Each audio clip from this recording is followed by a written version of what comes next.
बिल्कुल। देखिए जैसा आपने बोला कि ग्लोब बियॉन्ड द पॉइंट आपको सिर्फ गैप अप या गैप डाउन कराता है, उसके बाद तो आप अपनी खुद की कहानी लिखते हैं और वो कहानी सेम कलम से लिखी जा रही है रोज़।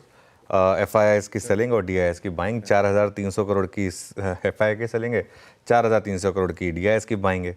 तो वो जो शिफ्टिंग है ना, अच्छा एक चीज़ बताऊँ मैं आपको, इन सब के बीच में एटलीस्ट और कुछ नहीं तो एक चीज़ तो हो रही है कि हम अपना ओनरशिप जो है वो वापस ले रहे हैं। थोड़ा सा डोमेस्टिक के हाथ में आ रहा है, ये बाहर से आपकी स्क्रीन पर लगातार सेलिंग है। और अब तो वो जो एक दिन 470 करोड़ का सेल था, उससे पहले बाइंग था, अब तो वो डिस्टेंट मेमोरी बन गया, याद भी नहीं आ रहा अब तो।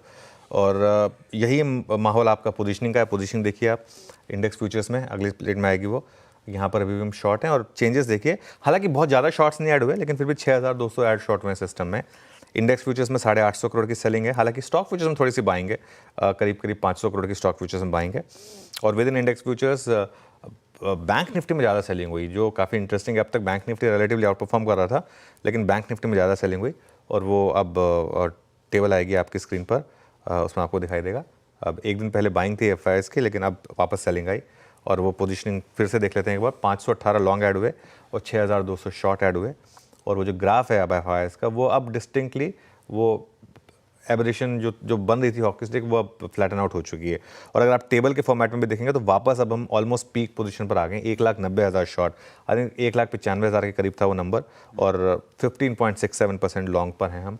तो ये तो लगातार मतलब कोई, आई थिंक क्यों है एफ इतना शॉर्ट, क्योंकि पैसा बन रहा है शॉर्ट में। और कोई भी रैली में उल्टा वो और शॉर्ट ऐड कर रहे हैं तो उनका और पैसा बन रहा है। तो इसके लिए जैसे हम फ्राइडे को डिस्कस कर रहे थे कि ट्रेंड बदलने में एक मौका तब आएगा अगर 2-3 दिन 300-400 पॉइंट की रैली हो और एफ के शॉर्ट कवर होना शुरू हो। वो अब तक कुछ नहीं हो रहा है।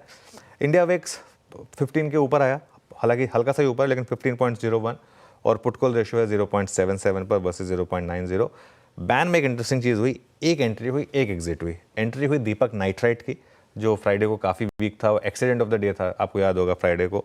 और मन्नापुरम बैन से बाहर आ गया। ये काफ़ी इंटरेस्टिंग हो सकता है मेरे ख्याल से। आज to watch out for Manappuram finance ही होगा। चलिए, ये तो इस समय का सेटअप है। एफआईएस का मूड बदला नहीं है, कवरिंग के मूव्स आ नहीं रहे, अभी हम उस तरह का माहौल बना नहीं पा रहे। फ्राइडे का ट्रेडिंग सेशन स्क्रीन पर आएगा। डिसेंट ग्लोबल संकेतों के बीच एक समय 100 पॉइंट ऊपर शुरुआत करने के बाद 250 पॉइंट शुरुआती ट्रेड में दबाव में आ गए थे, यानी कि हाई से 350 पॉइंट घूम गया था भारतीय बाजार। और जाते जाते आखिरी 1 घंटे में थोड़ा बहुत समीकरण सुधरा और फाइनली 100 पॉइंट के दबाव के साथ सेशन की समाप्ति। लेकिन दबाव 8वां स्ट्रेट सेशन पेन का।